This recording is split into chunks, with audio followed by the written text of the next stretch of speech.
श्रीराम समर्थ.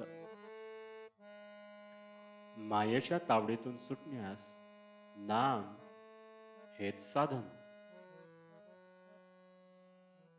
परमेश्वराची भक्ती करावी, त्याचे नामस्मरण करावे असे पुष्कळ लोकांना मनातून फार वाटते, पण काही ना काही कारणाने ते घडत नाही. असे का व्हावे? तर माया आड येते. मायेला बाजूला सारून भगवंतापर्यंत कसे पोचायचे? माया ही भगवंताच्या सावलीसारखी आहे. तिला सोडून तू ये असे त्याला म्हणणे म्हणजे तू येऊ नकोस असे म्हणण्यासारखेच आहे. कारण एखाद्या इस्माला तू ये पण तुझी सावली आणू नको म्हटले तर कसे शक्य आहे? म्हणून माया ही राहणारच. आपण तिच्या तावडीतून सुटून भगवंतापर्यंत पोचायचे कसे, हाच प्रश्न आहे. आणि या प्रश्नाचे उत्तर एकच, भगवंताचे नाम घेणे. नामानेच मायेच्या तावडीतून सुटून भगवंतापर्यंत जाता येते. जसे व्यक्तीशिवाय सावलीला अस्तित्व नाही, तसे मायेला स्वतंत्र अस्तित्व नाही. तसेच तिला स्वतंत्र शक्तीही नाही, कारण व्यक्तीच्या हालचालीप्रमाणेच तिची हालचाल होते. व्यक्ती न दिसली तरी तिची सावली जशी दिसते, त्याप्रमाणे मायेचे अस्तित्व मात्र जाणवते. मायेची सत्ता भगवंतावर नाही. एखादा इसम पूर्व दिशेला चालला आहे तर त्याची सावली त्याच्या मागून त्याच दिशेने येईल.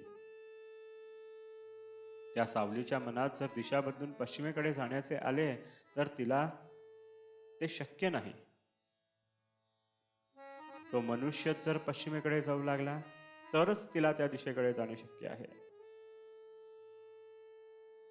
याचा अर्थ माया भगवंताच्या अधीन आहे.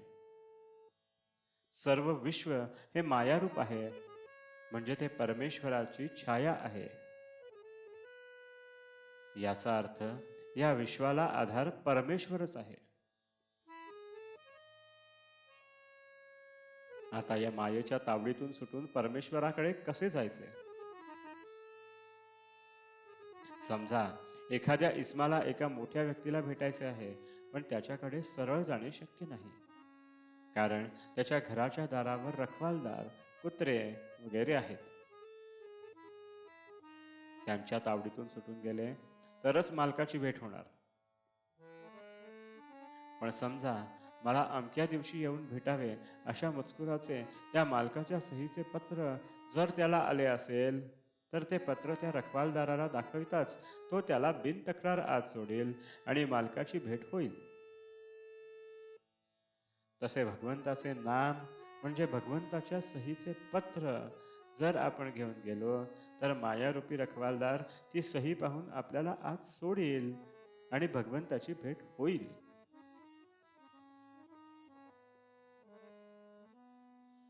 म्हणून माया तरून जायला भगवंताचे नामस्मरण हाच रामबाण उपाय आहे. नामस्मरणात खूप तल्लीन व्हावे, देहाचा विसर पडावा.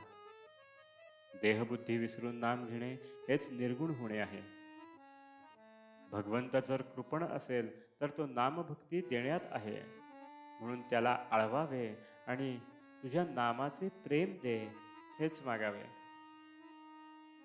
बाकी सगळे देईल, पण हे नामप्रेम तो फार क्वचित देतो, म्हणून आपण तेच मागावे.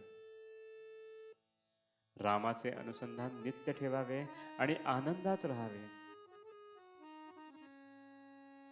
आजचे बुधवचन, विषयाची उर्मी हे मायेचे स्मरण होय, नामाचे स्मरण हे भगवंताचे स्मरण होय. जानकी जीवन स्मरण. जय जय राम.